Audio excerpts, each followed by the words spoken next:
So I welcome back all of you to this a series of lectures in probability and statistics in data science. So in the last session, we have discussed about conditional probability and Bayes theorem. In this session, we are going to discuss on probability distributions.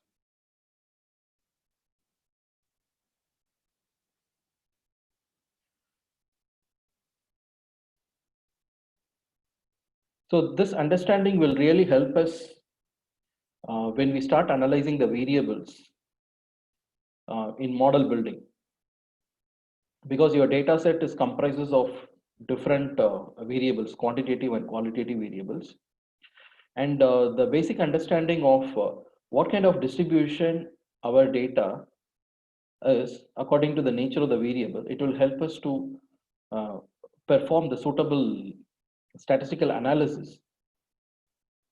So the probability distribution is broadly divided into two major category. One is discrete distribution, discrete, and second one is a continuous, discrete and continuous. So under the discrete category, we have binomial distribution,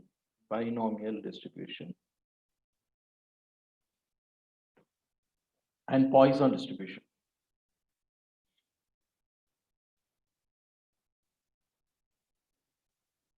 As the name indicates that the distribution is very discrete like this, discrete, both binomial as well as Poisson distribution. The distributions are going to be like this. Whereas in continuous, x-axis is going to be continuous. It will take all possible values, and you can have a continuous distribution, something like this. So how to appreciate these distributions under different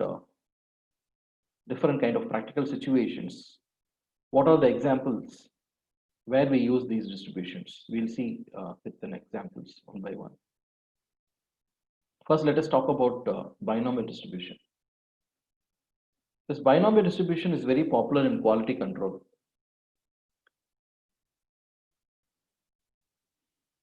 Most of the quality control in factory production system, we wanted to see the manufactured product is a defective or a good one. So there, this binomial distribution started playing a very important role. And not only there, wherever we have the outcome as a binomial, like in quality control, we say it is a good product, it's a good product or defective product. In healthcare, we can say it is a healthy or disease, healthy or disease. And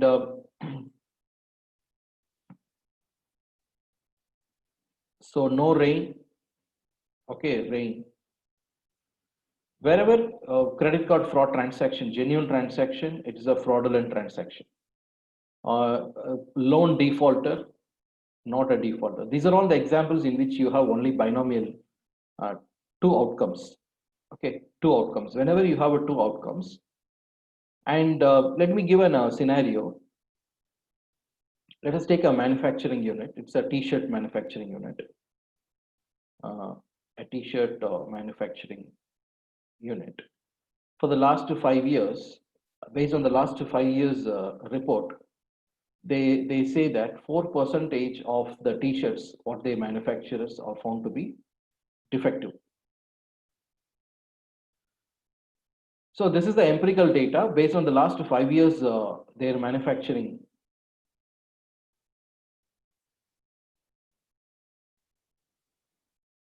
This 4% is arrived based on the empirical data.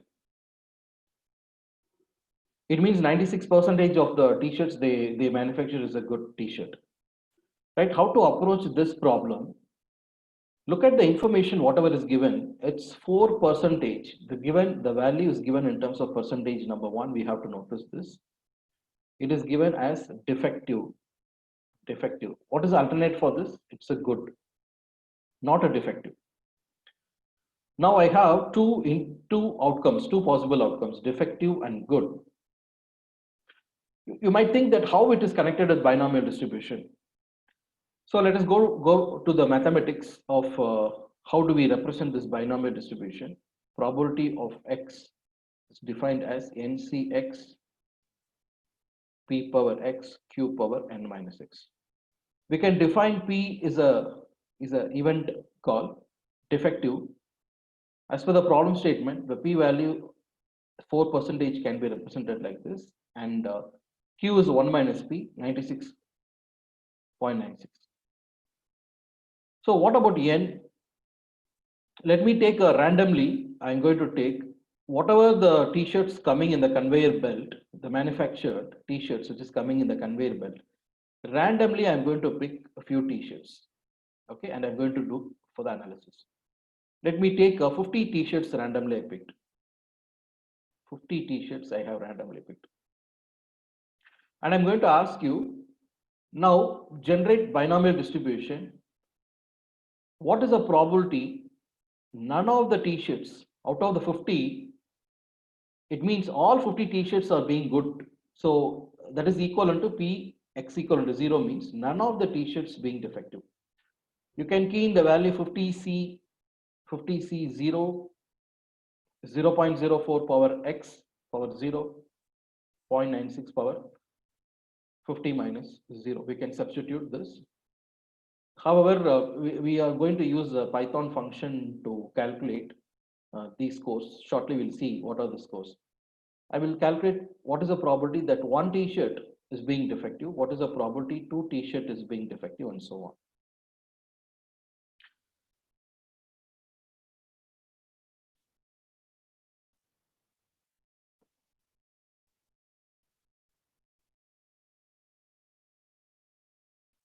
If I plot these values, with respect to x-axis,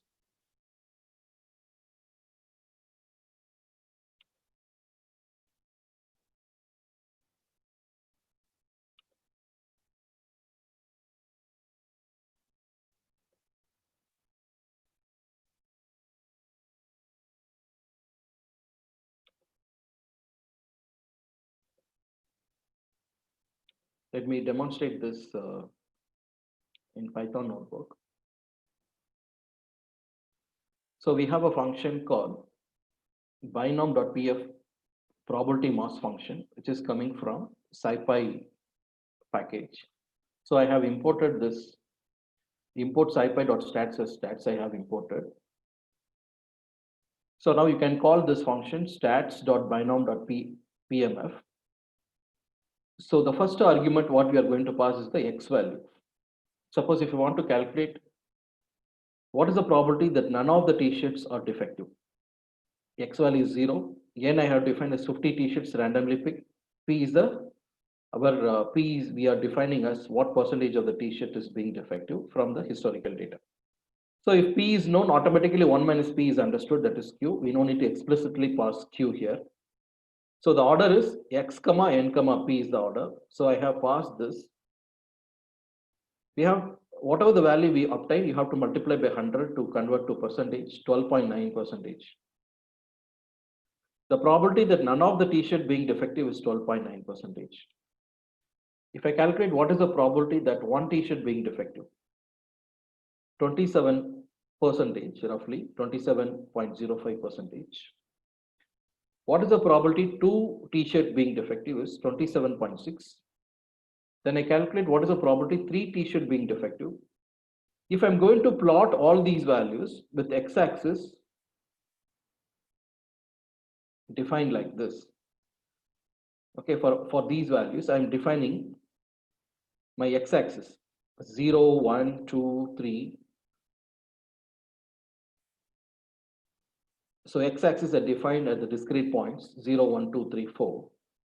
And stats.binom.pmf. Now for all the values of x, I'm just calculating 0, 1. Though in the graph you notice that some intermediate points it won't calculate for 0.5 and all, because it is a discrete. We don't have something like 1.5 t-shirt being defective, 2.3 t-shirts being defective. It's a meaningless, right? So my x-axis range it will generate. If you wanted to see what are the values my x-axis will take, let me cut this and put it in the next cell. I'll show you what are the x-axis value it will take.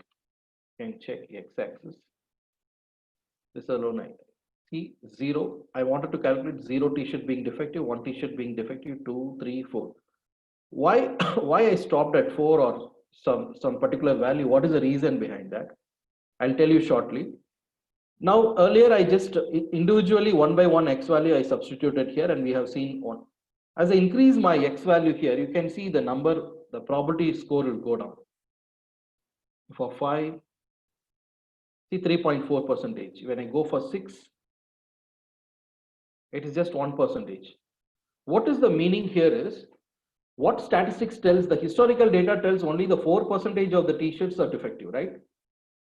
So we have very less chance that, what is the possibility that all 50 t-shirts being defective? It's very, very less chance, negligible chance, right? When I put 50 here, you can look at the p-value, 1.26 into 10 to the power minus 70, almost approaches 0. So not necessary to verify for all the values of x here. So our common sense tells that 4%, what is 4% of the 50?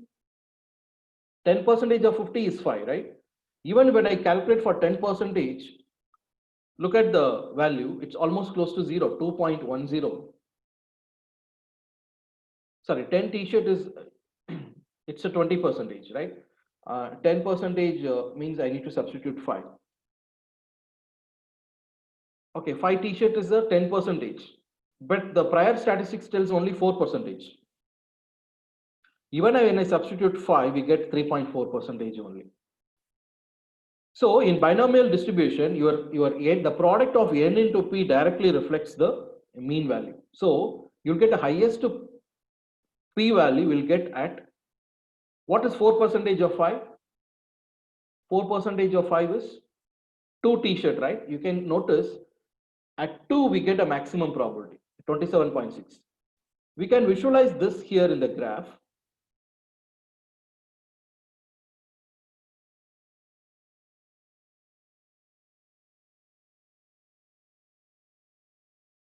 Let us define little bit more range up to 10. Okay, let me define my x-axis range till up to 10.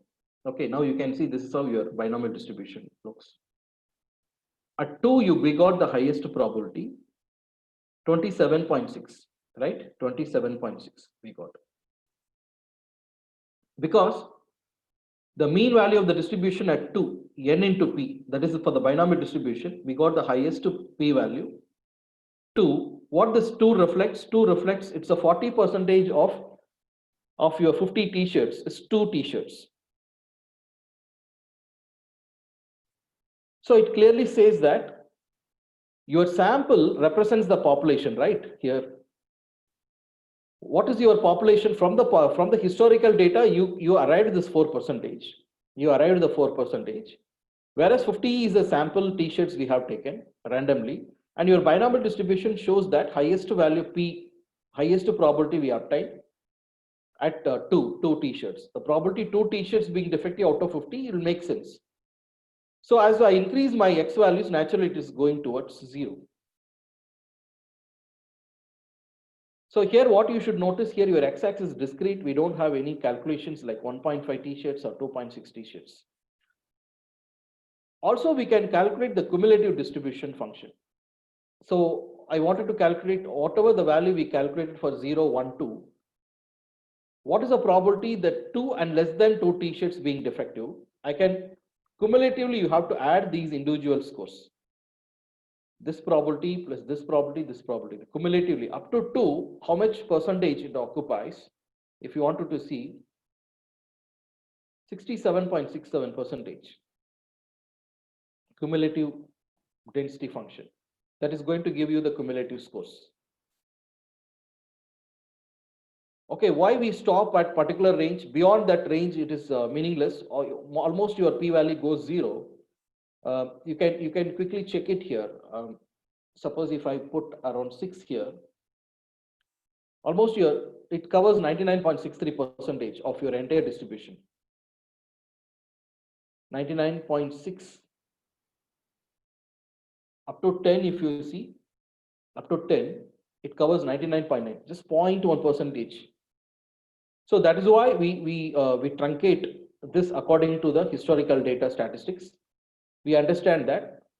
So statistics tells 4%. 4% means definitely 4% of 50 t-shirts is at 2.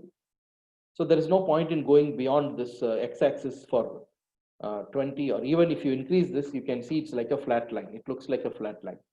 If I calculate up to 50 x-axis, you can see your binomial distribution looks like this, right? You can see it's like a flat line. So this point is what our mean value of the binomial distribution n into p. Okay, this is about binomial distribution.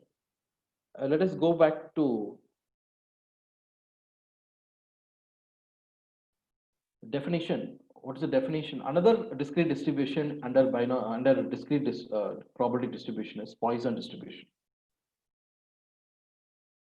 I will tell you the scenario where we use this Poisson distribution.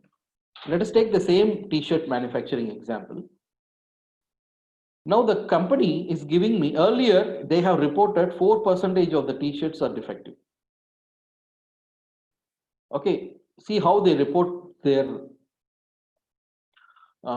qualitative variable. This qualitative variable they have reported in terms of percentage. Okay, in terms of percentage. If at all, if they say that the meaning of the definition of the defective is different type of defects. It could be holes, or it could be the thread worn out, and the different types of defects they could define. Now additionally they are giving more information. Okay, the additional information they are going to give here along with the defects. They say among the defective t-shirts, its meaning is among the defective. Naturally for good t-shirts you don't measure any defects. Among the defective t-shirts, they report additional information. As an average, they have noticed around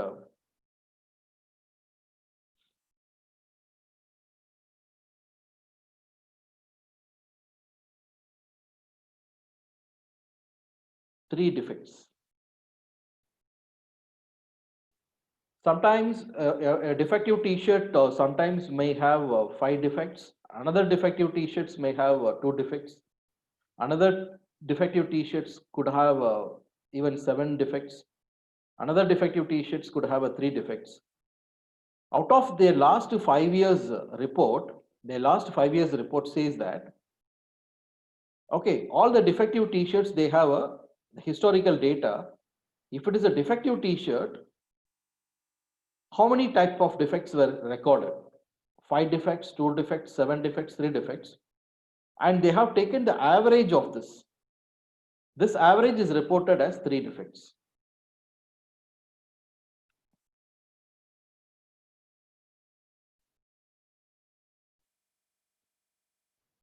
So what is the difference you see from this information and this information? You can see, notice. Here I have only 2 possible outcomes. Here I have only defects and no defects, 2 possible outcomes. Here the values, okay, here the value the random variable can take. Of course, it takes discrete value.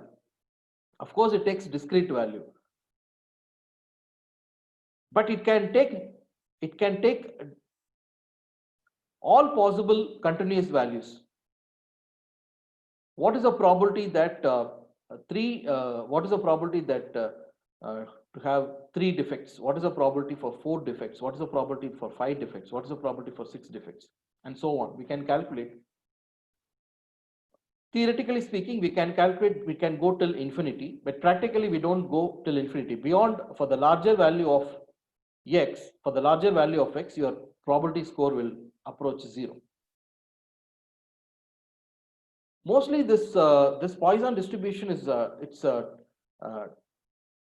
this calculation is attached with the time bound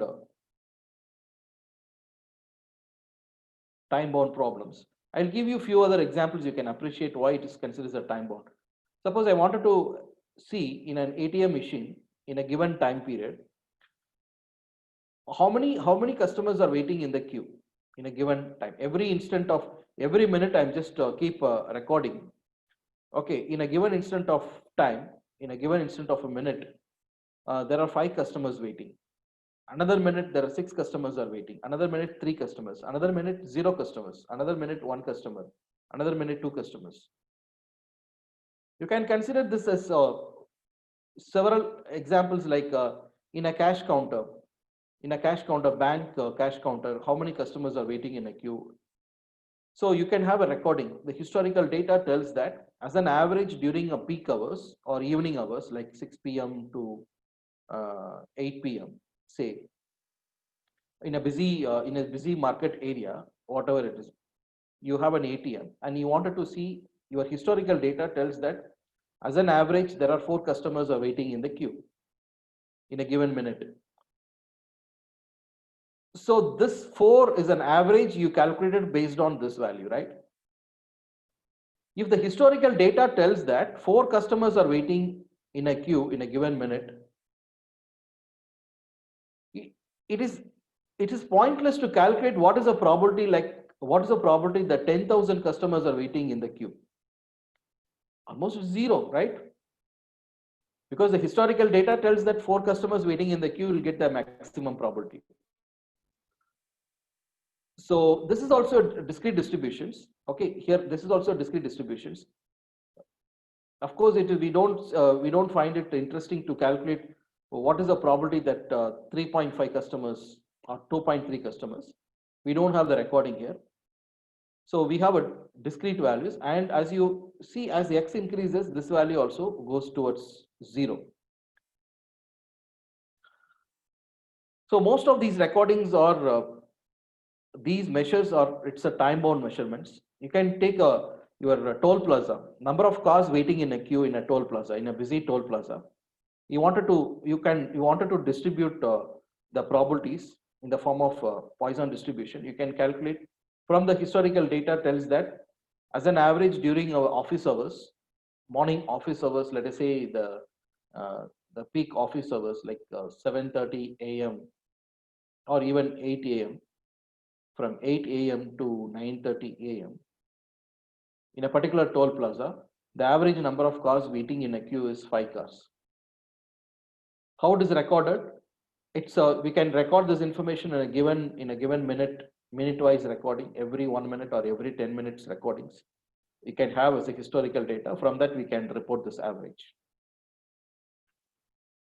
So mathematically, how do we describe this Poisson distribution? So mathematically, we define Poisson distribution P of x as e power minus lambda power x divided by x factorial. Whereas this lambda is what your historical data average. Here in this example, ATM example, your lambda is 4 customer waiting in a queue. In a t-shirt example, number of t-shirts being defective as an average. Here it's a 3 t-shirt, lambda is 3. Okay, in the toll plaza, number of cars waiting in a queue in a given instant of time is lambda is 5.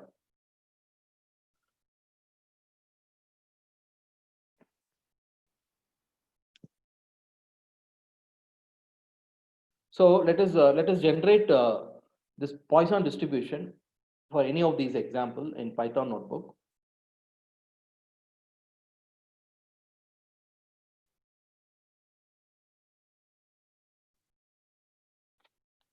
So like stats.binom.probability mass function. For Poisson also we have a similar function, which only thing you have to change the prefix as Poisson.pmf instead of binom.pmf. It is Poisson.pmf.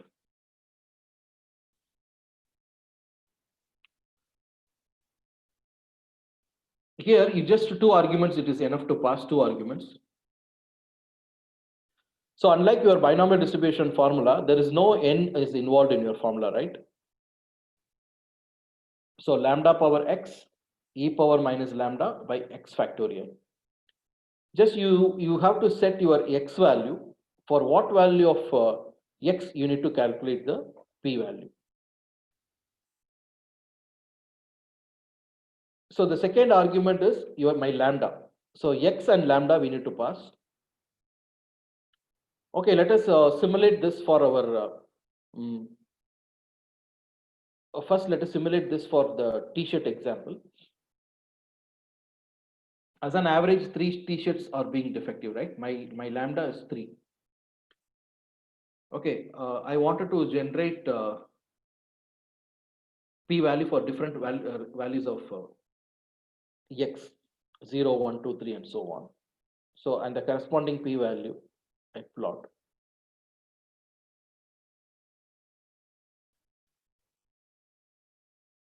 Again, you can see because the mean of your Poisson distribution is lambda. Your lambda itself the mean. Whereas in the binomial distribution, what is the mean? N into p. If you think it is like you take a car example, a number of cars waiting in a toll plaza as an average in a during a peak time, office hours. As an average, 5 cars waiting in the queue. You can see your Poisson distribution takes the peak value, the highest probability at 5. Whatever the lambda you pass based on your historical data,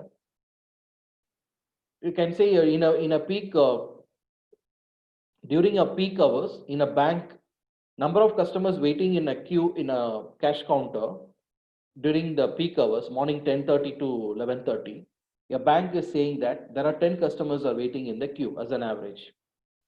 So x-axis you can define any range. Suppose so beyond a point you can see it's a flat line because it approaches 0. So a bank customer says that during the peak hours, so I didn't run this. So 10 customers waiting in the queue. You can notice, you can see the average lambda itself reflects the average. It's a rate. So 10 customers waiting, it gets the highest value at 10. So again, you can notice it's a discrete distributions, just it is connected with the dots. It doesn't mean that it's a continuous distribution, it's a discrete distributions. So you should understand that what is the probability that 4.3 customers waiting in the line? What is the probability that 6.2 customers waiting in the line? We are not interested in, right? Only the discrete rounded values we are interested to see in the Poisson distribution. So in between each and every value in the x, between 2 customers, between 3 customers, I don't have any value. Whereas the normal distribution is going to take, it can take all possible values, fractional values between each and every data point. If I consider that kind of variable, I can call it as a quantitative variable. For quantitative variable, all possible values of x's, continuous values are possible. What are the examples you can consider? Some of the examples you can consider weights.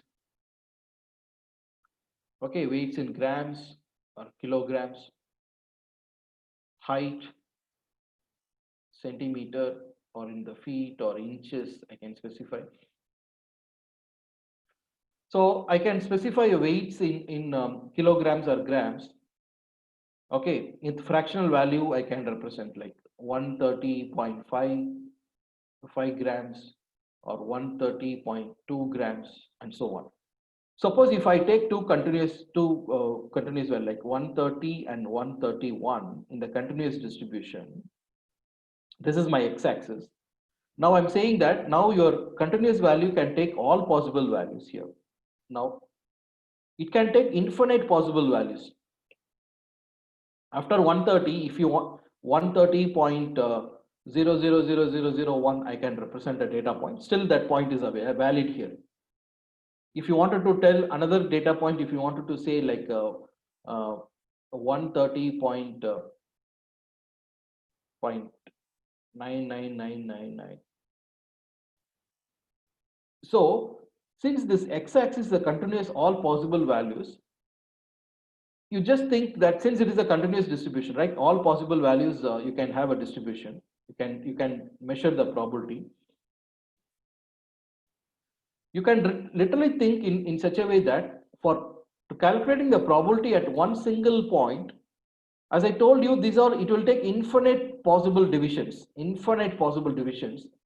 That means one division is very, very negligible, and it is impossible to calculate, and it's impossible to calculate the probability value at one particular discrete point. It is zero, right? Just imagine, suppose if I'm zooming this portion, if I zoom this portion using a magnifying lens, as I told you that infinite possible values are there, 130.0001, 130.000002, and so on. Naturally, when you zoom this height, right, this naturally it get reduced, and this height will be touching my x-axis. There is no area. In a continuous distribution, you cannot calculate area under the curve. In a continuous distribution, we can calculate area from one point to another point. Under an interval, it is valid. If I wanted to calculate what is the probability at x value 130, in normal distribution, the value is 0. The value is 0. Does not make any sense, right? A single line, a single vertical line, there is no area it covers in your continuous distribution. Actually, since it is a continuous distribution, we need to integrate the value from starting point to the ending point. Even if you are interested to calculate the probability at exactly at 130, what is the best way to calculate is, you give one lower interval and upper interval for this. Let me give a probability x value greater than 129.9999 and less than, between this and probability of x less than 130.000001. Now we know that x 130 is definitely lies between these two intervals, right? But of course, it is a very, very negligible interval. You will get a very, very small p-value, but of course, it is a negligible. You will get a non-zero score. So practically, whether this kind of precise calculation is required or not, we need to think. Most of our business problem does not demand this kind of calculations. So let me take a practical example for this.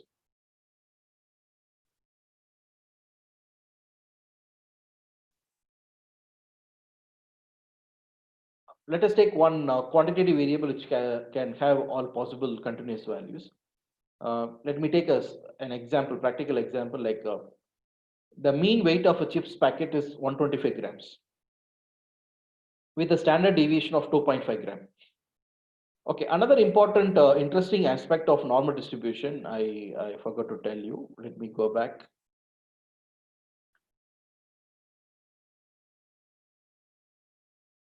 One of the interesting differences between the discrete distribution, what we have seen, the discrete distribution, both binomial and Poisson distribution, whatever the scores we got in Poisson also. And here we are going to see it's a continuous distribution. The one important difference you could notice here my x-axis, what is the probability that one t-shirt being defective, two t-shirt being defective, three t-shirt being defective, zero t-shirt being defective, or what is the probability that one customer will default a loan, what is the probability that two customers will default the loan, three customers default the loan.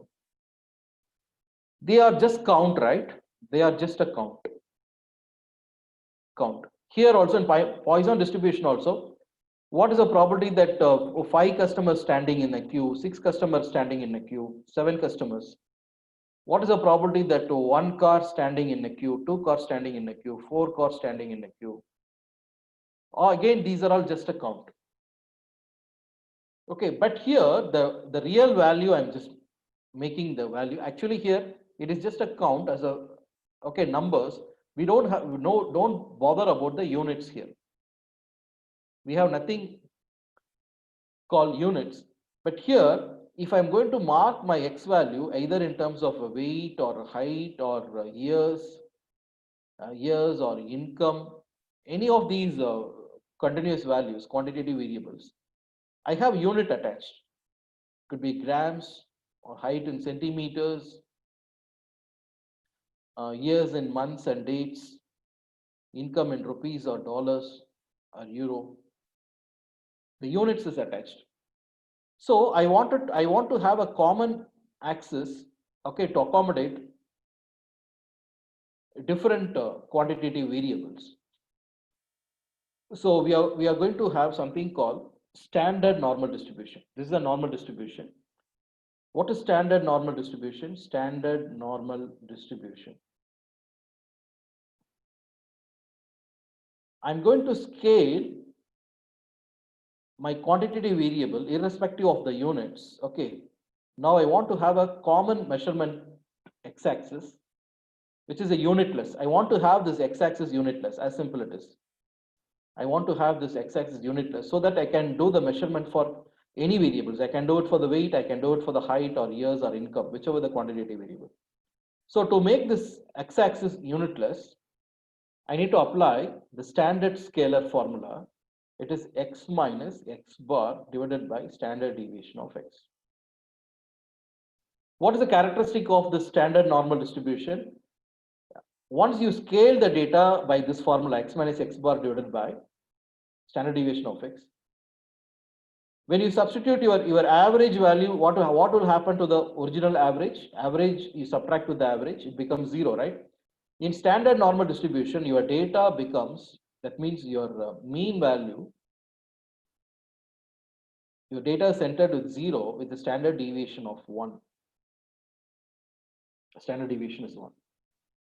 So in this chips example, okay, the actual data is given in the form of original unit, that is 125 grams with the standard deviation of, I think, 2.5 grams.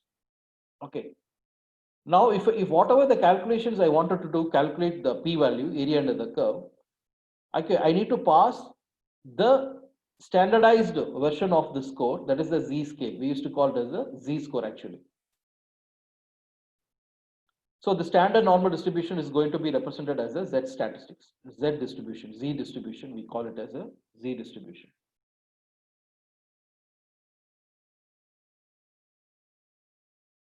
So how to apply this calculation in our Python? First, I need to convert my real score into the z-scale score by applying the formula. I wanted to, what is the probability? What is the question asked here is, I wanted to calculate what is the probability a randomly picked packet weight less than 120 grams. So which area in my continuous distribution it is asked? Less than 125 grams it is asked. So in the normal distribution curve, once I standardize, okay, in the original unit, the weights are given in grams. As per the data, my x bar is 125 grams. Okay, with the standard deviation of 2.5 grams. This is a, let us assume it follows normal distribution, and with the standard deviation of 2.5 grams.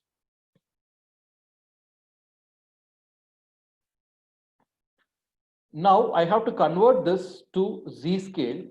This data, once I converted to z-scale, I need to see where 120 grams. What is the problem statement is? What is the problem statement? I need to calculate what is the probability that definitely 125 will come in the left hand side of this 125. So 120 will come to the left hand side of this 125. Less than 120 grams. This area is asked. This area is asked. What is the probability of this area? So the function in Python, okay, that norm function, we have a norm.cdf, cumulative density function. By default, it will calculate to the left hand side. So first I need to convert what is the corresponding z-scale value for 120 grams. I need to see how do I get that? X minus x bar, 120 minus 125 divided by standard deviation, which is 2.5. So we get, it is a minus 5 by 2.5. It's minus 2, right? My corresponding z-scale value is minus 2. It's centered with 0. This is plus 2. It goes like this.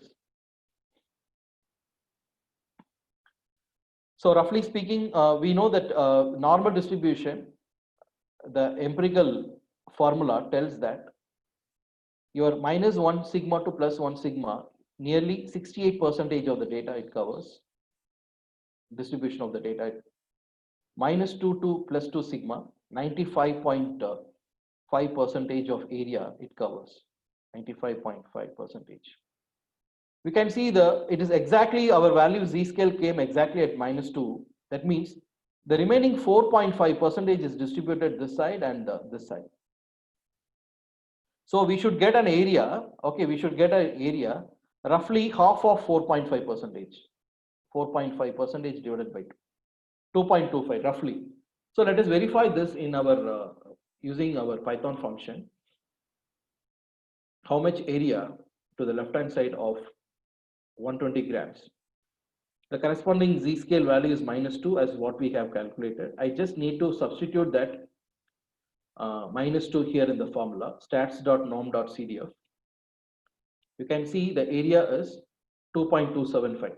Roughly we have calculated as, because it goes beyond minus 3 also. Okay, that the rough calculation is, because your x-axis, the value can asymptotically, it will go minus infinity to plus infinity. So it will keep on value beyond minus 3 and minus 4 and all. You will have a negligible p-value, 0.0000 like that.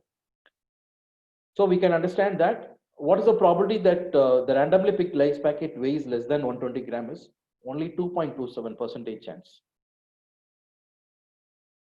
Also, if you wanted to check, is there any chance that randomly picked packet is weights above 130 grams, overweight packet, if you wanted to check.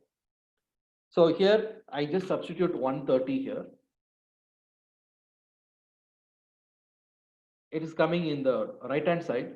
But if you pass the z scale value here,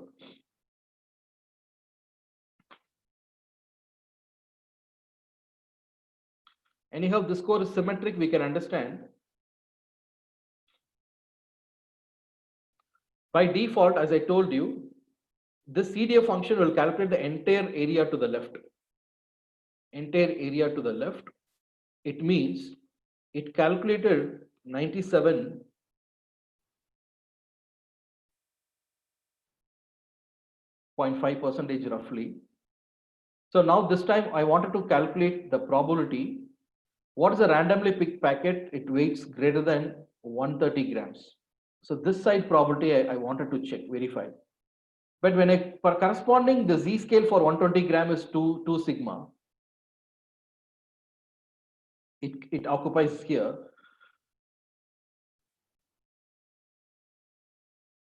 But the built-in function returned this area to the left-hand side, right? The built-in function is returning this entire area to the left-hand side. This entire portion is returning. We know that the entire area under the curve is 100% it covers. Just you subtract 1 minus. From 1 minus entire area, if you subtract this portion, automatically you'll get this portion, right? So whenever you calculate the area towards the right-hand side, I need to subtract 1 minus in this formula. So we know it very well. The same percentage we are going to get 2.27%, but in the right hand side. But however, here why it is showing is 97.72 is the entire left hand side portion of that. The moment I put 1 minus, it gives the same score 2.27. So this difference we should understand when we use norm.cdf function in Python. By default, it calculates the cumulative density to the left hand side. Okay, as a quick summary, what we have discussed in this session, we discussed about different types of probability distributions. These probability distributions will help us in understanding the variables in your data in future when we go for modeling. In your data frame comprises of, your typical data frame comprises of various columns. In each column, your data could be a continuous variable, or it could be a categorical qualitative variable, and so on. According to the nature of the variable, we should have a good understanding what kind of probability distribution this variable, column 1, column 2, column 3, column 4, and so on. These columns are we called as attributes, or in general variables. Okay. According to the nature of the variable, you should understand what probability distributions that variable will holds. That will help us to, for the further analysis, when we do some statistical test and all. This understanding will help us to choose the appropriate statistical test, and even the analysis of your p-value and test statistics analysis. These probability distribution understanding plays a very crucial role. Okay, in the next sections, I'll be moving towards the foundation of the probability and probability distributions we have discussed in the last 3 videos. In this chapter, in this session, we complete the complete basics. In the next session, I'll be moving towards concept called sampling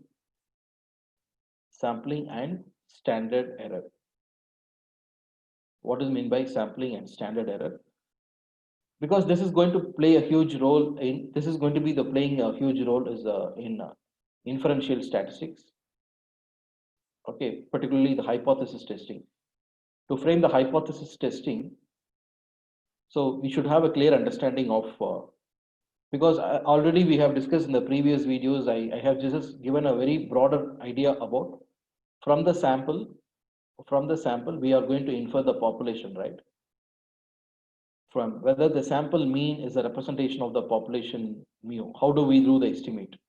So we are going to do the range estimate, right? This range estimate. And for to understand that range estimate, this is the basics. So how do we take the samples, and what kind of funnel? What is mean by the standard error in the samples? And how do we represent the range estimate with the different confidence interval? That is what the agenda for the next session. I'll meet all of you very shortly with the next video. So have a good day. Thank you for the watching.